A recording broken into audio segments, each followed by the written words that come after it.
Biology का 16 अप्रैल को जो पेपर हुआ है उसका हम पूरा एनालिसिस करेंगे। अगर वो ए ब्लड ग्रुप वाले हैं तो डेफिनेटली वो हेटेरोजाइगस कंडीशन ही होगी। तो ये सारे स्टेप है, ये रिक्वायरमेंट्स है रिकम्बिनेंट डीएनए टेक्निक की। ये साइड लिम्फेटिक वेसल सब इकट्ठा हो गए पूरी बॉडी का लिम्फ, बात करें फिर सब क्लेन वेन वगैरह में जाता है। हमारी बॉडी में एक जगह से दूसरी जगह कुछ चीज ले जानी है तो ब्लड सर्कुलेटरी सिस्टम उसका मेन काम है। हेलो डियर स्टूडेंट्स, एलन के यूट्यूब चैनल पे आपका बहुत बहुत स्वागत है। Allen Career Institute NIOS oriented कई सारे वीडियोस इस चैनल पे डाल रहा है। जैसा कि आपने मेरे प्रीवियस जो वीडियो में देखा होगा, हमने बायोलॉजी के बारे में इंफॉर्मेशन के तौर पे बात करी थी। एग्ज़ाम में क्या हमारे इंस्ट्रक्शंस होने चाहिए, हम बात करें एग्ज़ाम को कैसे फाइट करें, और कुछ इंपॉर्टेंट टॉपिक्स के बारे में हमारी बात हुई थी। और मैंने आपको उस टाइम वीडियो के अंदर मैंने बोला था कि जब एग्ज़ाम हो जाएगा 16 अप्रैल को बायोलॉजी का एग्ज़ाम हो जाएगा तो हम पेपर डिस्कशन भी करेंगे। तो आज का वीडियो इस पेपर के एनालिसिस के ऊपर ही है। बायोलॉजी का 16 अप्रैल को जो पेपर हुआ है उसका हम पूरा एनालिसिस करेंगे, उसका बात करें सॉल्यूशन देखेंगे। ठीक है, तो चलिए जी स्टार्ट करते हैं बायोलॉजी के पेपर के बारे में। तो हम यहाँ पे जो सेट डिस्कस कर रहे हैं वो है D1। ठीक है, सबसे पहले मैं आपको थोड़ा सा बता दूं कि बेटा एनआईओएस और सीबीएसई में थोड़ा सा डिफरेंस यहाँ पे आ जाता है कि जो एनआईओएस है उसके जितने भी सेट हैं उसके अंदर क्वेश्चंस का जो है सीक्वेंस चेंज होता है।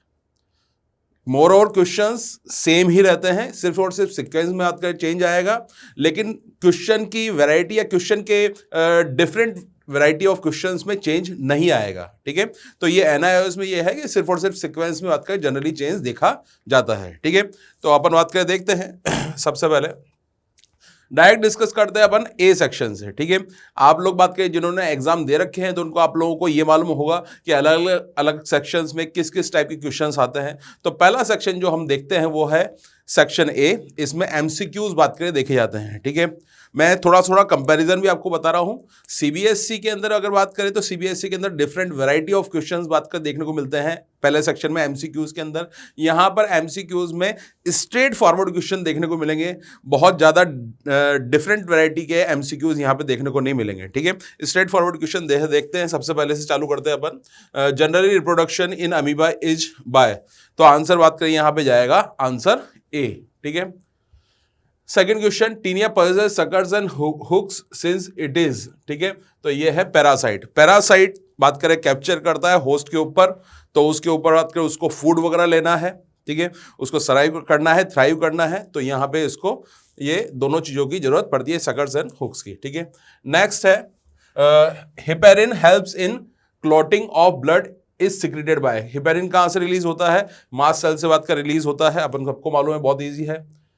Roots developed from tree branches of banyan are. ठीक है, तो इसके अंदर बात करें आ जाएंगी प्रॉप रूट्स, जो बात करें जो पेड़ है, जो ट्रीज है, उसको होल्डिंग का, उसको सपोर्ट देने का भी काम करती हैं। मैं आपको एक चीज़ बता दूं, थोड़ा सा बात कर, मैं इस वीडियो में आपको एक चीज़ बता दूं कि मैंने जितने भी क्वेश्चंस यहाँ पे सॉल्यूशन हम बात करेंगे उन सबका रेफरेंस जो एनआईओएस की जो बुकलेट है, एनआईओएस की जो बुक है, उसका मैंने यहाँ पर रेफरेंस भी दे रखा है। आप लोग जाके चेक कर सकते हैं, आप लोग उसकी डिटेल्ड बात करें थ्योरी पढ़ सकते हैं। ठीक है, चैप्टर नंबर मेंशन है, पेज नंबर भी बात करें मेंशन है, और पेपर बड़ा ईजी है। ठीक है, चलिए जी नेक्स्ट बात करें, चलते हैं।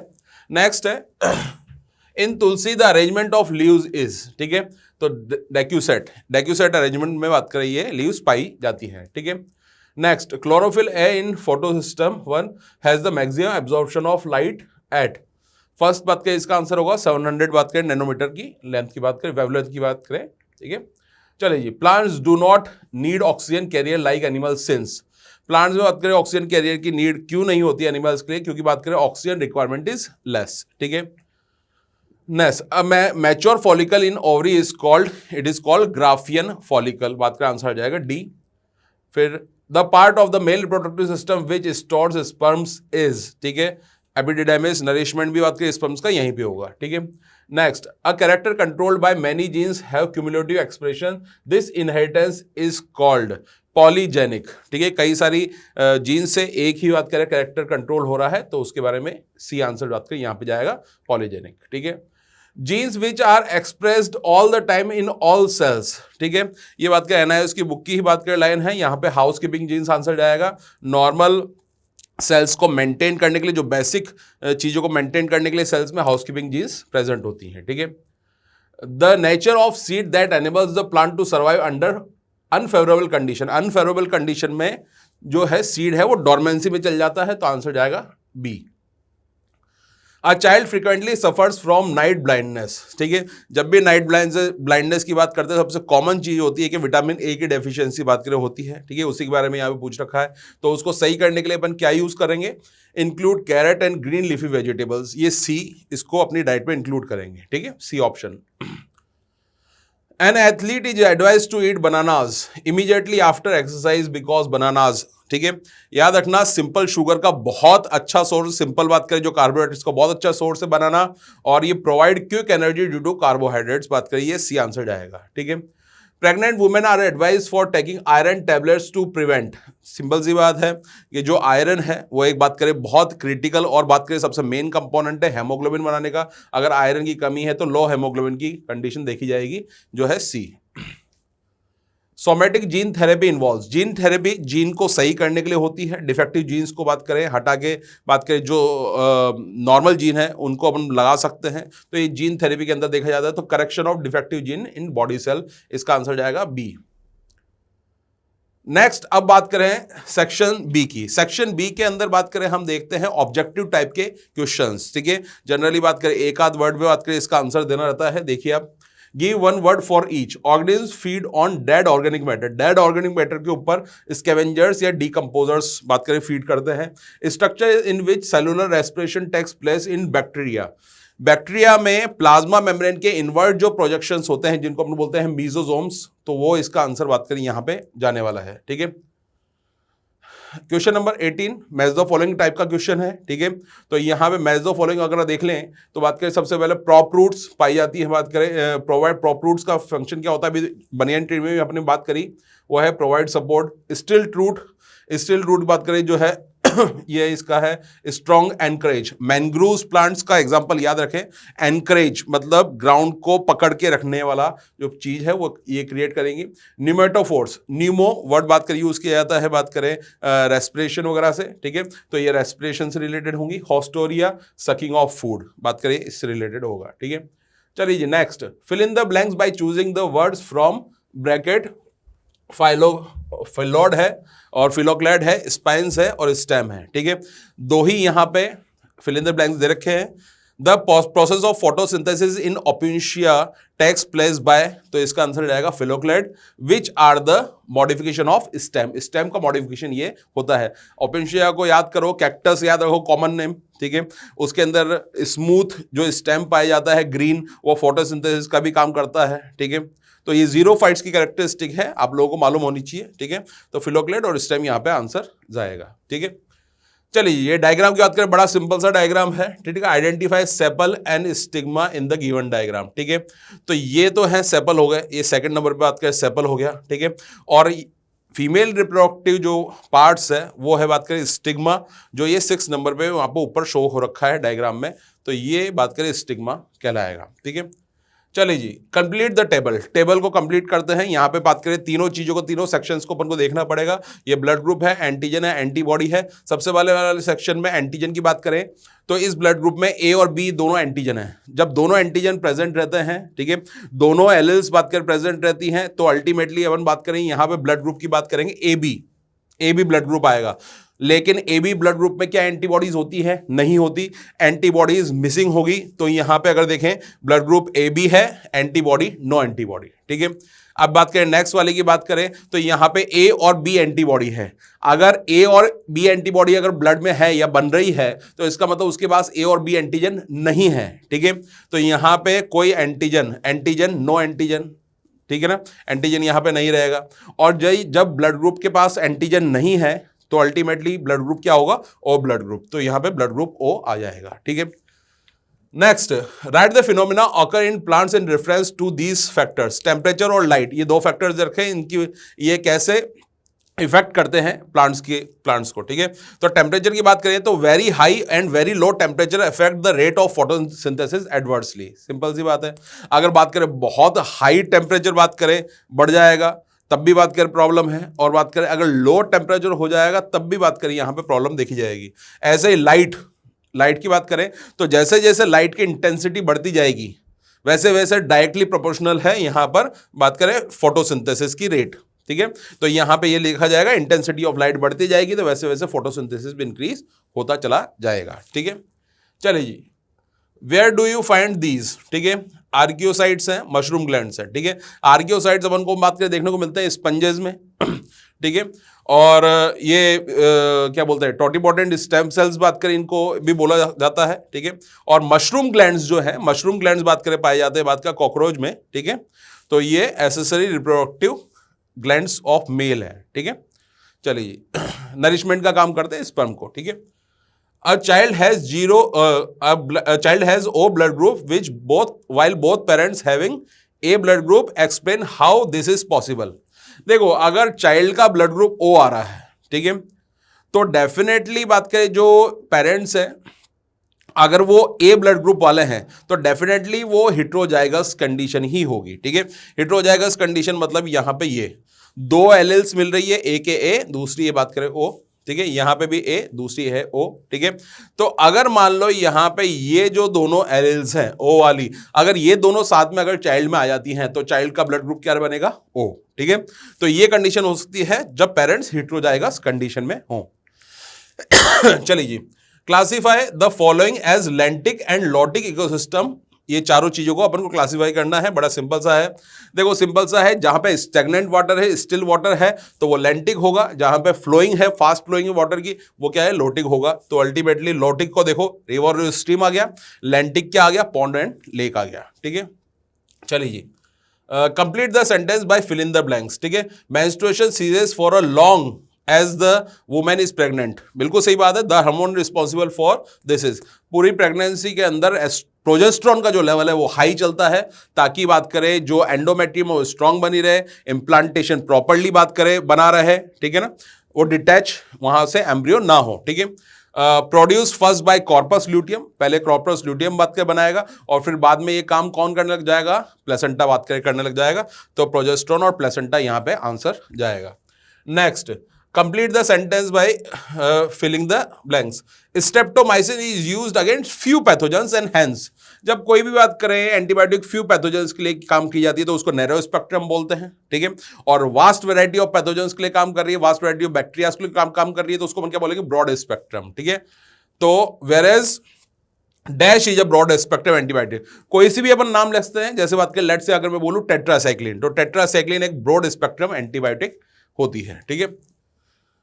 Right the name of any 4 kinds of fungus, कुछ भी लिखते हैं, कई सारे बात करें फंगस बात करें बहुत बड़ा है बात करें ग्रुप है तो यहाँ पे यीस्ट है, राइजोपस है, एस्परगिलस है, पेनिसिलियम है, ये मैंने नाम दे रखे हैं, ठीक है। नेक्स्ट आता है सेक्शन सी। सेक्शन सी आएगा बेटा वेरी शॉर्ट आंसर टाइप के क्वेश्चंस का, ठीक है। वेरी शॉर्ट बात करें कुछ वर्ड्स में बात करें अपन को आंसर करना पड़ेगा, ठीक है, या फिर डायग्राम बेस्ड। पहला क्वेश्चन डायग्राम बेस्ड आया है, देखिए draw diagram of amoeba and label it's 2 vacuoles, 2 vacuoles बात करें जो होते हैं उनको बात करें यहां पे शो करना है। तो ये डायग्राम हमने अमीबा का बनाया है। कॉन्ट्रैक्टाइल वैक्यूल है, ये बड़ा वैक्यूल होता है, इसके अंदर बात करें इसको ये मान लो कि ऑस्मो रेगुलेशन में ये हेल्प करता है, ठीक है। वाटर के प्रेशर को कंट्रोल करता है अमीबा के अंदर। और फूड वैक्यूल जो है ये फूड वैक्यूल बट के एंडोसाइटोसिस से बात करें बनता है, जब बात करें फूड वगैरह इंजेक्शन करना होता है तब बात करें ये वैक्यूल बनता है। ये 2 टाइप के वैक्यूल यहां पे शो कर रखे हैं, ठीक है। Next, differentiate dicot root and monocot root with respect to cambium and number of vascular bundles. यहां पे 2 पूछ रखे हैं, लेकिन बात करें मैंने यहां पे जो हमारी बुक की जो टेबल है मैंने वो यहां पे शो कर रखी है। तो यहां पे नंबर ऑफ वस्कुलर बंडल्स की बात करें तो ये डायआर्क या हेक्सार्क कंडीशन होती है, और अगर मैं मोनोकोट की बात करूं तो मैनी बात करिए पॉलीआर्क कंडीशन वहां पे देखी जाएगी। कैम्बियम की बात करें तो कैम्बियम बात करें डाइकोट के अंदर बात करें प्रेजेंट होती है, मोनोकोट के अंदर क्या रहती है एब्सेंट। बाकी और भी है कई सारे बात करें डिफरेंसेस हैं तो यहां पे दे रखे हैं, ठीक है। आगे बात करते हैं, give any two differences between, यहां पे बात करें चॉइस देखने को मिल रही है, देखिए आप क्वेश्चन में यहां पे चॉइस देखने को मिल रही है, यहां पे भी एक 30 क्वेश्चन है, इसके अंदर और लगा के चॉइस दे रखी है। Give any two differences between tap root and adventitious root, ठीक है। टैप रूट प्राइमरीली किस में मिलेगी अपन को बात करें, देखते हैं डाइकॉट्स में, इसके एग्जांपल सनफ्लावर्स, मस्टर्ड, कैरेट और मैंगो है, ठीक है। ये बात कर रेडिकल से अराइज होती है, ये अपन जानते हैं, ठीक है। Adventitious roots apart from radical किसी और पार्ट से अराइज होगी तो एडवेंटिशियस रूट कहलाएगी। ये monocot as well as dicot दोनों में देखने को मिल सकती है, ठीक है। इसके भी कई सारे एग्जांपल्स हैं, ठीक है। चलिए जी, Why do roots of mangrove plants grow upwards instead of downwards? Direct में बोलूंगा, exposed जो root tips है possess minute pores through which root respiration करती हैं उन pores से, ठीक है। appear like conical spikes coming out of the water. Mangroves के जो है जो रूट्स है कॉनिकली बात करें अपवर्ड्स डायरेक्शन में मूव करती हैं, ठीक है। एक्सपोज रहती है वाटर की सरफेस के ऊपर। Where does blood cells are formed? Which blood cell play important role in blood clotting, ठीक है। बच्चे को मालूम है चाहे कोई सा भी ब्लड सेल हो उसका जो ओरिजिनेशन है वो बोन मेरो के अंदर होगा, तो यहां पे आ गया तो बोन मेरो। और कौन सी ब्लड सेल्स हेल्प करती है ब्लड क्लॉटिंग में, तो आंसर इसका जाएगा प्लेटलेट्स, ठीक है। चलिए जी, write the names of an instrument which is use to measure blood pressure. What is the systolic pressure? ये दो पार्ट सब पार्ट्स है इस क्वेश्चन के। तो पहले का आंसर देते हैं स्फिग्मोमैनोमीटर, ये डिवाइस है जो ब्लड प्रेशर को मॉनिटर करता है। The pressure of blood at the time of ventricular contraction, जब वेंट्रिकल्स का कॉन्ट्रैक्शन होता है उस टाइम बात करें जो प्रेशर होता है वो हाई होता है, और उसी को अपन सिस्टोलिक प्रेशर बोलते हैं, क्योंकि इसको कॉन्ट्रैक्शन को ही अपन बात करें क्या बोलते हैं, सिस्टोल, ठीक है। चलिए जी, आगे बात करते हैं। Right any 4 chromosomal aberrations in human. Chromosome के अंदर क्या गड़बड़ियां हो सकती हैं, ठीक है, या फिर मैं बोलूं कॉन्जेनेटली क्रोमोसोम के अंदर क्या प्रॉब्लम हो सकती हैं, उनके अंदर बात करें, देखते हैं क्या क्या हो सकते हैं। एक तो है डिलीशन, अगर क्रोमोसोम का कोई पार्ट डिलीट हो गया उससे कुछ सिंड्रोम बन जाएगा तो वो डिलीशन कहलाएगा। Inversion, a piece of chromosome breaks, अगर कोई क्रोमोसोम का पीस ब्रेक हुआ वो रिवर्स में ज्वाइन हो गया, मेरे हाथ का एक्शन देखिए, टूटा और रिवर्स में ज्वाइन हो गया तो उसको अपन इन्वर्जन बोलेंगे। डुप्लीकेशन, एक पार्ट क्रोमोसोम का बात करें डुप्लीकेट हो गया। या फिर ट्रांसलोकेशन, अगर मान लो कोई 2 होमोलोगस क्रोमोसोम है उसमें से एक क्रोमोसोम का एक पार्ट टूटा लेकिन किसी नॉन होमोलोगस के ऊपर नहीं, नॉन होमोलोगस क्रोमोसोम के ऊपर अगर अटैच हो जाता है तो उसको ट्रांसलोकेशन बोला जाता है। ये सारी डेफिनेशंस आप लोगों की बात करें बुक में दे रखी है, ठीक है। चलिए जी, the human population in India in the year 1901 is 23.8 crore and 2001 में 102.7 करोड़ है। What is your inference on it? Write 2 causes for it. बड़ा सिंपल सा लॉजिक है, ये एक पॉपुलेशन एक्सप्लोजन हुआ है, इसको पॉपुलेशन एक्सप्लोजन बोलेंगे। इसके 2 कॉजेज क्या होते हैं, देखो सुपरफिशियल कॉजेज तो क्या होंगे, सिंपल सी बात है, बात करें जो बर्थ रेट है वो बढ़ जाएगी, ठीक है, बर्थ रेट बढ़ रही है, और बात करें जो डेथ रेट है वो कम हो जाएगी। अब डेथ रेट कम होने की बात ये समझ में आती है कि ये हमारा बात करें जो इंफ्रास्ट्रक्चर है, मेडिकल इंफ्रास्ट्रक्चर है, ट्रीटमेंट है वो अच्छा हो रहा है, तो ये है एडवांसमेंट इन मेडिसिन, ठीक है। दूसरा, भूखमरी से लोग कम मर रहे हैं, मेलन्यूट्रिशन से कम मर रहे हैं, इसका एक बात कर बोल सकते हैं एग्रीकल्चर सेक्टर हमारा बात करें बहुत अच्छा ग्रो कर रहा है, खाने पीने को लोगों को मिल रहा है, ठीक है। तो ये दोनों चीजें पॉपुलेशन एक्सप्लोजन को शो कर सकती हैं, ठीक है। चलिए जी, पॉन्ड इकोसिस्टम का सिंपल फूड वेब को डायग्रामेटिकली कंस्ट्रक्ट करना है, ठीक है। तो ये हमने कर दिया। अगेन बात करें, डायरेक्ट बुक से उठाया हुआ डायग्राम है, आप देख सकते हैं। सोलर रेडिएशन किसने कैप्चर करी, फाइटोप्लैंक्टन्स ने, ठीक है। फाइटोप्लैंक्टन्स को किसने कंज्यूम किया, जूप्लैंक्टन्स और ब्लड वॉर्म्स ने। इनको किसने कंज्यूम किया, छोटी मछली ने, सनफिश ने, और फिर बड़ी मछली बास, ठीक है, और उसको बात के फिर मैन कंज्यूम करता है। तो ये एक बात करें, डायग्राम बात करें, स्ट्रेट फॉरवर्ड डायग्राम है जो हमारी बुक वाला डायग्राम है, ठीक है। Right 2 methodologies for the production of transgenic organism. Transgenic organism जिसमें हमने जेनेटिक मॉडिफिकेशन किया है उसको कैसे बना सकते हैं, इसके 2 तरीके हैं। एक तो micro injection of foreign DNA, या फिर मैं यहां पे एक और वर्ड यूज करता हूं, रिकम्बिनेंट डीएनए। रिकम्बिनेंट डीएनए को इंजेक्शन की फॉर्म में अपन बात करें किसी फर्टिलाइज्ड एग के अंदर इंट्रोड्यूस कर दें, ठीक है, तो ये हो सकता है। या फिर एक किसी कोई पर्टिकुलर बात करें सेल है तो उसके ऊपर बात करें रिट्रोवायरस का अटैक करा दे, तो रिट्रोवायरस या बात करें जो रिट्रोवायरस होते हैं वो क्या करते हैं, वो अपने जीनोम को होस्ट सेल के जीनोम से अटैच करा लेते हैं। तो अगर अपन ने रिट्रोवायरस को अपन ने मॉडिफाइड करा है, उसमें डिजायर्ड जीन डाली है, तो वो जो डिजायर्ड जीन है अल्टीमेटली होस्ट सेल के जीनोम से अटैच हो जाएगी, तो वो ट्रांसजेनिक ऑर्गेनिज्म बन जाएगा। तो यही चीज यहां पे बोल रखी है। तो ये दो मेथोडोलॉजीज हैं, ठीक है। चलिए जी आगे। Right the names of any two requirements for recombinant DNA technology, ठीक है। देखो रिकम्बिनेंट डीएनए टेक्नोलॉजी की कई सारी रिक्वायरमेंट्स हैं, वो स्टेप बाय स्टेप बात करें यहां पे लिख रखी है। सबसे पहले हमको एक कल्चर मीडियम बात करते तैयार करना है, सेल कल्चर, ठीक है। रेस्ट्रिक्शन एंडोन्यूक्लियस चाहिए, जो डिजायर्ड जीन है, जो हमको चाहिए जीन, उसको क्लिप करने के लिए या फिर उसको बात करें एक्सट्रैक्ट करने के लिए चाहिए। प्लाज्मिड वेक्टर का काम करेगा, प्लाज्मिड या फिर बात करें वेक्टर के साथ बात करें वो जो डिजायर्ड जीन है उसको कपल जोड़ने के लिए लाइगेज है। और फिर अल्टीमेटली होस्ट जो सेल है या होस्ट बैक्टीरिया है, जैसे बात करें हम ह्यूमन इंसुलिन को बात करें इकोलाई के अंदर बनाते हैं, तो इकोलाई बात करें यहां पे ऑर्गेनिज्म का काम करेगा। तो ये सारे स्टेप है, ये रिक्वायरमेंट्स है रिकम्बिनेंट डीएनए टेक्निक की, ठीक है। Next, sketch of flow chart to show B cell differentiation and antibody production, ठीक है। एंटीजन आया हमारी बॉडी ने, बी सेल ने बात कर कैप्चर किया, बी सेल बात करें बन गई स्पेसिफिक। ये दो काम करेगी। सबसे पहले तो ये प्लाज्मा सेल्स में कन्वर्ट हो जाएगी और प्राइमरी रिस्पांस की फॉर्म में एंटीबॉडीज का निर्माण करेगी, जो स्पेसिफिक एंटीबॉडीज होगी। किसके लिए स्पेसिफिक? एंटीजन के लिए स्पेसिफिक। दूसरा, इनमें से कुछ स्पेसिफिक सेल्स बात करें मेमोरी सेल की तरह फंक्शन करेंगी। ये मेमोरी सेल सेकेंडरी रिस्पांस के अंदर काम करेंगी, ठीक है। तो ये हमारा बात करें स्कीमेटिक डायग्राम हो गया। नेक्स्ट चॉइस वाला क्वेश्चन है, अगेन मैं बोल रहा हूं, draw the structure of antibody and label it's to chains. आप लोगों ने एक बात नोट करी हो तो यह है कि जहां पे भी चॉइस वाले क्वेश्चन आ रहा है ना, वो मोस्टली सेम चैप्टर से आसपास वाले बात करें टॉपिक से ही बात कर पूछे जा रहे हैं, ठीक है। तो जैसे अभी हमने बात करें चॉइस वाला इधर क्वेश्चन देखा कि यहां पे बात कर बी सेल का क्वेश्चन था और बात करें एंटीबॉडी से रिलेटेड बात हो रही थी, तो यहां पे एंटीबॉडी का डायग्राम पूछ लिया उसी की चॉइस में, ठीक है। तो ये एंटीबॉडी का डायग्राम है। यहां पे और क्या पूछ रखा है, label it's to chains. Upon antibody के मॉलिक्यूल को H2L2 से डिनोट करते हैं। दो हैवी चेन है, दो लाइट चेन है, तो ये दो हैवी चेन हो गई, ये दो लाइट चेन हो गई। ये एंटीजन बाइंडिंग साइट है अगर और ज्यादा बताना हो तो, ठीक है। चलिए ये पूरा डायग्राम आप लोगों के बुक में भी दे रखा है, ठीक है। सेक्शन डी, सेक्शन जो डी है ये बात करें, अगेन बात करें शॉर्ट आंसर टाइप का क्वेश्चन है। मैंने बोला ना कि जैसे जैसे मार्क्स बढ़ेंगे तो वर्ड्स बढ़ते जाएंगे। सी वाला सेक्शन जो था वो बात करें 2 मार्क्स का था, यहां वाला सेक्शन है 3 मार्क्स का है। थोड़ा सा लिखना ज्यादा है या फिर बात करें सब पार्ट्स क्वेश्चन के ज्यादा हो सकते हैं, ठीक है। चलिए जी, mention the 3 main types of bryophytes, give 1 example to each, ठीक है। 3 मेन टाइप ऑफ ब्रायोफाइट्स कौन कौन से, जैसे फ्लैट रिबन लाइक रिवरवॉर्ट्स है, स्मॉल लीफी प्लांट बॉडी है तो मोजेस है, फ्लैट थैलोइड बात करें प्लांट बॉडी है, और हॉर्न लाइक स्पोरोफाइट है तो हॉर्नवॉर्ट्स या एंथ्रोसेरोज है।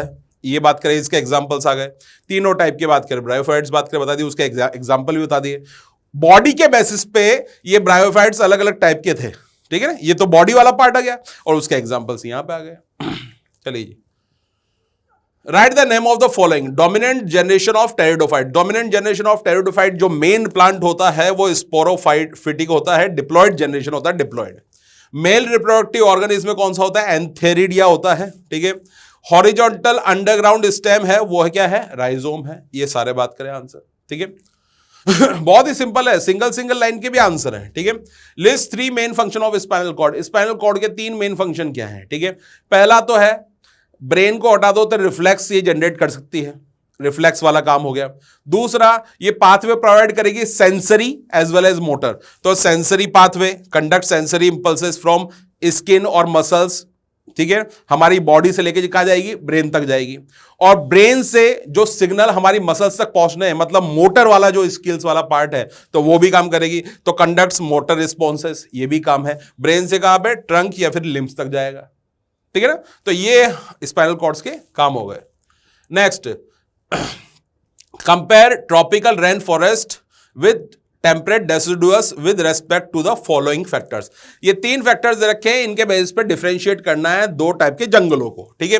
सबसे पहले ट्रॉपिकल रेन फॉरेस्ट की बात करें तो देखो इस आंसर को देने के 2 तरीके हैं, ठीक है। पहले तो अपन ट्रॉपिकल रेन फॉरेस्ट की बात करें और तीनों मापदंड जो है ये है, इन तीनों में रख के इन तीनों चीजों में अपन डिफरेंशिएट कर सकते हैं, ठीक है, इन फैक्टर्स में।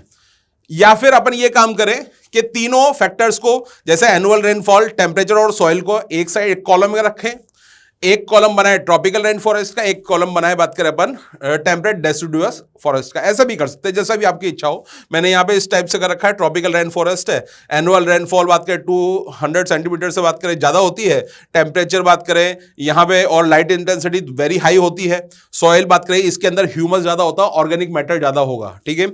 टेम्परेट डेसिडुअस के अंदर क्या है, यहाँ पे बात करें पानी बात करें थोड़ा कम गिरेगा, 75 to 150 सेंटीमीटर बात करें बरसात होगी। टेम्परेचर जो होगा वो बात करें फ्रीजिंग पॉइंट से लेकर बात करें 20-30 डिग्री तक जा सकता है। एक रेंज बात करें, एवरेज रेंज है 10 to 20 है। सॉइल जो है ज़्यादातर ब्राउन होगी, ठीक है, और इसके अंदर जो न्यूट्रिएंट्स हैं, माइक्रो न्यूट्रिएंट्स हैं, वो ज़्यादा देखे जाएंगे, ठीक है। चलिए जी, give the name of deficiency disease of these. सबसे पहले अगर आयरन की है तो आयरन की डेफिशिएंसी की डी आयरन डेफिशिएंसी एनीमिया हो गई। कैल्शियम है तो चिल्ड्रन में रिकेट्स हो गई और एडल्ट्स में ऑस्टियोमलेशिया हो गई। और अगर आयोडीन की कमी है तो बात करें गोइटर होगी, जो अपन थायराइड रिलेटेड डिसऑर्डर देखते हैं जिसमें कंडीशन देखी जाती है, ठीक है। चलिए जी, मेंशन 3 कॉजेज ऑफ ओबेसिटी। मोटापे के 3 बात करें कारण क्या है। एक तो है ओवर ईटिंग, ज़्यादा खाना। एक इनसफिशिएंट एक्सरसाइज, अगर स्लगिश है पर्सन, एक्सरसाइज नहीं कर रहा तो वो भी एक कारण है। और हार्मोनल इम्बैलेंस, स्पेशली थायरोक्सिन, ठीक है। थायरोक्सिन हार्मोन हमारा बात का मेन मेटाबॉलिक हार्मोन है। अगर हाइपोथायरॉयडिज्म है, अगर थायरोक्सिन की कमी है तो मेटाबॉलिज्म स्लो रहेगा, वो बात करें ज़्यादा फैट का डिपोजिशन वगैरह कराएगा, तो ये कंडीशन बात करें यहाँ पे देखी जाएगी, ठीक है। चलिए नेक्स्ट, लास्ट सेक्शन, सबसे बड़ा सेक्शन, ई सेक्शन, जहां पे अपन को जितना लिख सकते हैं, जितना इंफॉर्मेशन क्वालिटी वाली लिख सकते हैं वो लिखिए, और वो है लॉन्ग आंसर टाइप के क्वेश्चंस, ठीक है। यहां पे भी क्वेश्चन में चॉइस देखने को मिलेगी। पहला क्वेश्चन है, what is artificial vegetative propagation, by looking at the pictures identify the methods, ठीक है। तो इसमें हम बात करें, अगर डायग्राम्स को सबसे पहले देख लेते हैं, डायग्राम्स को समझ लेते हैं। हमारे बुक्स के अंदर भी ये डायग्राम बना हुआ है। देखो यहाँ पे एक हाथ है, ये थोड़ा डायग्राम बात करें जो हमने पीपीटी बनाई, थोड़ा सा ये आप लोगों को ब्लड नजर आएगा, लेकिन यहाँ पे आपको बताता हूँ, यहाँ पे एक हाथ है जो एक डाल को पकड़े हुए है, एक ब्रांच को पकड़े हुए है, और दूसरे हाथ से कटर से काटा जा रहा है, ठीक है। कटर से काटा जा रहा है तो डायरेक्ट बोल दो कटिंग है, सिंपल सी बात है, ठीक है। यहां पे डायरेक्ट बात करें, मैं बात करूंगा, नाम लूंगा, ये एग्जैक्ट बात करें हमारे बुक का डायग्राम है लेयरिंग, ठीक है। यहां पे अगेन सॉइल को हमने एरियली बांध दिया है किसी ब्रांच के, तो यहां पे आ जाएगा एरियल लेयरिंग या फिर गोटी बोलते हैं इसको।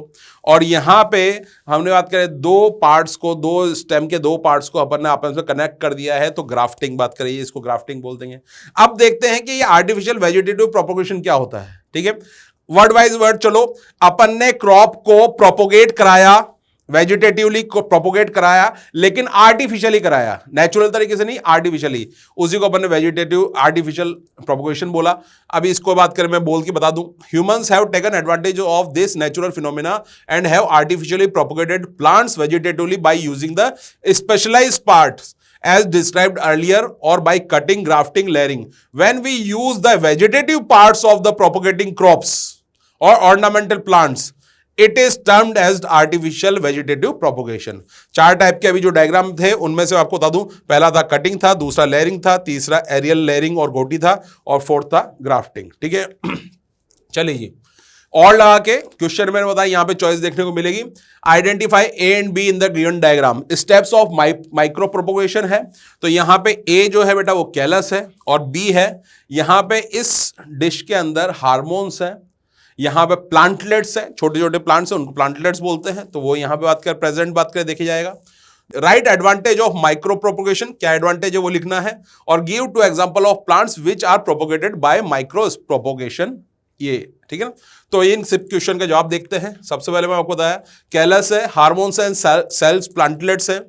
एडवांटेज ऑफ माइक्रो प्रोपोगेशन क्या है, by this method an indefinite number of, खूब सारे अपन क्लोनिंग कर सकते हैं, बात करें प्लांट्स की, ठीक है, छोटे छोटे प्लांट्स की बनाएंगे, और बात करें small amount of parent tissue लेके अपन ने कई सारे प्लांट्स का बना सकते हैं, तो ये इसका एडवांटेज है। इन ऑर्किड्स, कार्नेशंस, क्राइसेंथेमम एंड एस्पैरागस, ये बात करें इनके एग्जांपल है जिसमें हम माइक्रो प्रोपोगेशन करते आए हैं और कर सकते हैं, ठीक है। चलिए जी, लास्ट क्वेश्चन है, what is lymph, how it differs from the blood. Lymph क्या है भाई? The clear colourless liquid moving out of the capillary wall. Lymphatic capillaries की वॉल से बात कर बाहर निकलता है। Lymph comes into direct contact with body cells, body cells के डायरेक्ट कांटेक्ट में रहता है, कैपिलरीज से बाहर निकलता है और लिम्फेटिक वेसल्स के अंदर ये चला जाता है। ये साइड लिम्फेटिक वेसल्स सब इकट्ठा हो गए पूरी बॉडी का लिम्फ बात करें, फिर सब क्लेन वेन वगैरह में जाता है, फिर हार्ट में जाता है, फिर सर्कुलेशन में चल जाता है। तो ये इसका बात करें पाथ रहता है, ठीक है। फंक्शंस ऑफ लिम्फ, लिम्फ के फंक्शंस क्या क्या होंगे, ठीक है, चलिए ये देखते हैं। न्यूट्रिशन को सप्लाई करना है, जो drains away excess tissue fluid from extra cellular spaces and ports back into blood, ठीक है। एब्जॉर्ब्स एंड ट्रांसपोर्ट्स फैट्स, याद रखना फैट का ट्रांसपोर्टेशन के लिए लिम्फ बात का रिस्पॉन्सिबल होता है, ठीक है। कलेक्ट्स नाइट्रोजनस वेस्ट, ये भी इसका फंक्शन है। और सबसे बड़ा प्राइम फंक्शन है, lymph takes part in immunity. हमारे बात करें जो लिम्फोसाइट्स है और एंटीबॉडीज सबसे ज्यादा बात करें लिम्फ के अंदर बात करें तैरते हुए देखने को मिलते हैं, और जहां पे इनकी जरूरत होती है, जहां पे डिजायर्ड है, वहां पे सप्लाई कर दिए जाते हैं लिम्फेटिक वेसल्स के थ्रू बात करें फ्लोइंग, ठीक है। चलिए जी, डिफरेंसेस पूछ रखा है ब्लड और लिम्फ के बीच में, तो इधर ब्लड है, इधर लिम्फ है, देखते जाएं। इधर रेड कलर है, इधर बात करें कलरलेस फ्लूइड है, ये रैपिडली फ्लो करता है, ये वेरी स्लो फ्लो करता है। इसमें RBC, WC, platelets and plasma होती है। इसमें बात करें प्लाज्मा और डब्ल्यूबीसी देखी जाएगी, क्योंकि इसका इम्यूनिटी के अंदर फंक्शन होता है, ठीक है। रूट ऑफ बात करें ब्लड ये है, heart, arteries, capillaries, veins, heart, इधर tissue spaces, lymph capillaries, lymph vessels, subclavian vein and heart, मैंने आपको बता दिया, ये इसका सर्कुलेशन होता है। लास्ट बट नॉट लीस्ट, जो आखिरी चॉइस थी 43 क्वेश्चन की, वो ये है, right any 5 function of blood circulatory system. हमारी बॉडी में एक जगह से दूसरी जगह कुछ चीज ले जानी है, तो ब्लड सर्कुलेटरी सिस्टम उसका मेन काम है, ठीक है। चाहे वो गैसेस हो, देखो second point, transporter respiratory gases, oxygen and CO2। अगर न्यूट्रिएंट्स का ट्रांसफर करना हो तब भी यही है, ठीक है। मेटाबॉलिक वेस्ट को हमारे बात करें जो डिफरेंट टिश्यूज से हमारे जो एक्सक्रीटरी ऑर्गन्स तक ले जाना हो तब भी यही काम करेगा, ठीक है। ट्रांसपोर्ट ऑफ हार्मोन्स जो एंडोक्राइन ग्लैंड्स के हैं, याद करो डक्टलेट्स ग्लैंड्स होती हैं, और बात करें ब्लड के या फ्लूइड के थ्रू ये ट्रांसपोर्ट करती हैं। Protection of body by destroying pathogens, हमारे ब्लड के अंदर भी बात करें एंटीबॉडीज पाई जाती हैं, फैगोसाइटिक सेल्स पाए जाते हैं, तो वो भी बात करें काम करते हैं हमारी इम्यूनिटी का। और uniform distribution of the heat in the body, हमारी बॉडी का इक्विलिब्रियम मेंटेन करना, टेम्परेचर मेंटेन करना, होम्योस्टेसिस की स्थिति में हमारी बॉडी को रखना, ये भी इसका बात करें मेन फंक्शन बोला जाता है, ठीक है। तो ये लास्ट क्वेश्चन था। मैं आपको चीज बता दूं कि NIOS का ये जो बायोलॉजी का एग्जाम है, ये बहुत ही इजी एग्जाम था, ठीक है। आप लोगों ने अगर कोई कॉम्पिटिटिव एग्जाम की तैयारी कर रहे हैं तो उसके लिए जो पढ़ाई करी होगी, तो आप लोगों ने देखा होगा कि आप लोगों को NIOS की बुक भी बात के पढ़ने की जरूरत नहीं है। तो डायरेक्ट आप बात करें जो आपने नॉलेज गेन करी होगी कॉम्पिटिटिव एग्जाम्स के लिए, ठीक है, तो वही नॉलेज से आप ये पेपर सॉल्व भी कर सकते हैं। बहुत ईजी पेपर है। आई होप आप लोगों का जो एग्जाम है बहुत ही अच्छा गया होगा। मेरी तरफ से आपके फ्यूचर के लिए very well done, all the best to you and good luck. Thank you.